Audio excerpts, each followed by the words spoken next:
is recognized for 5 minutes. Thank you, Mr. Chair, and I also appreciate being invited on a trip and spending time with you and our ranking member, Raskin. Very informative. Interesting looking at the DMA, winners and losers, unintended consequences. According to a recent report commissioned by the EC, the future of European competitiveness, only 4 of the 50 top tech firms in the world are actually in Europe.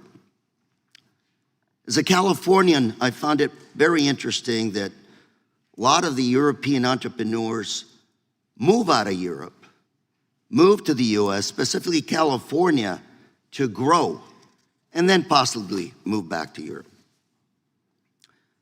I'm a Californian, so the health and welfare, the interests of California firms is interest to me. And seeing hundreds of millions of dollars in fines under DMA's nebulous violations being levied against California firms, money that could be best spent on R&D in many ways, is very bothersome. I care about encouraging California entrepreneurs. We have the most successful entrepreneurs in the world today, yet they are essentially being targeted by the EU and other foreign regulations.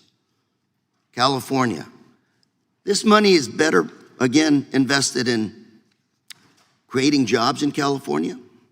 And by the way, a lot of these firms that are actually being fined actually pay taxes in California.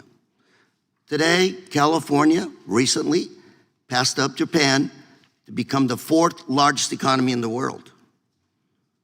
California is the number 1 producer of ag products in the world, number 1 in terms of venture capital in the US, number 1 manufacturer. We pay $100 billion more to the US federal government than we get back on an annual basis. So despite all the challenges we have in California, we actually know how to do it right. And surprisingly, our workforce, visa holders from other countries, workforce, undocumented workers from around the world that actually harvest their crops. Manufacturing, we are the top manufacturer in the United States in terms of state. A lot of undocumented workers there. So California, we actually can manage pretty well. The best managed state, I would argue, in the union. So Mr. Reed, I'm gonna ask you, given your association with these small firms, how is the DMA affecting our California firms as they try to grow in the European Union?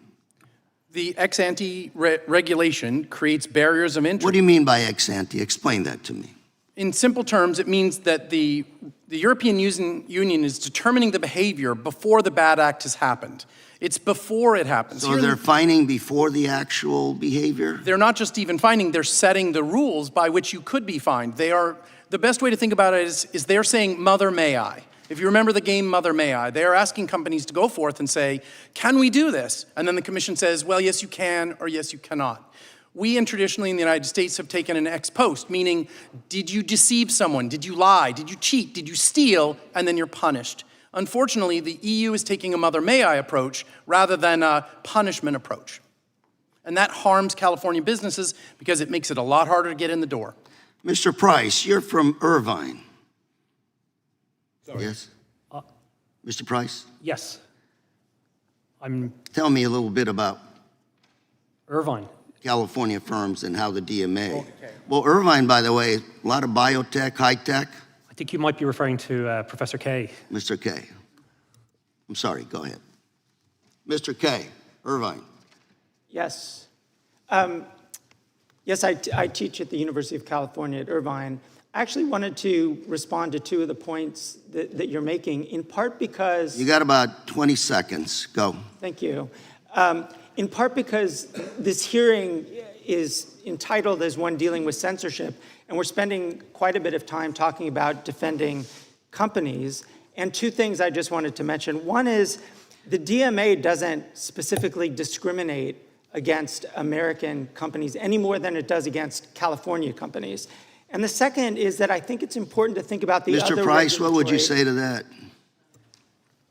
In relation to discrimination, Yes. they've designed the rules in such a way that they almost perfectly encompass American companies, particularly under the DSA. So if you're setting the rules and they just happen to throw a net over a particular target group, I think you can legitimately infer from that that that was the intention.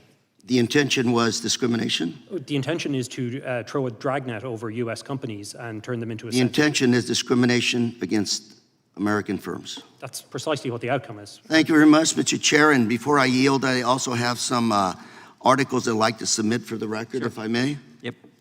Letter by Chairman Fitzgerald and myself to President Trump dated April 9th of this year, outlining our concerns with the Digital Marketing Act. Second, report by European Commission dated September 24th, the future of European competitiveness, which is failing to translate into innovation. Third article, statement by the Chamber of Progress dated February 10th, how Digital Markets Act has become Europeans' digital curtain. Number 4, article by the Information and Technology Foundation dated June 30th, 6 ways the DMA is backfiring on Europe. 5th, article Washington Examiner, July 28th, EU regulations impose heavy costs on US companies. Finally, article in the Journal, Wall Street, the tech industry is huge and Europe's share of it is very small. Thank you, sir.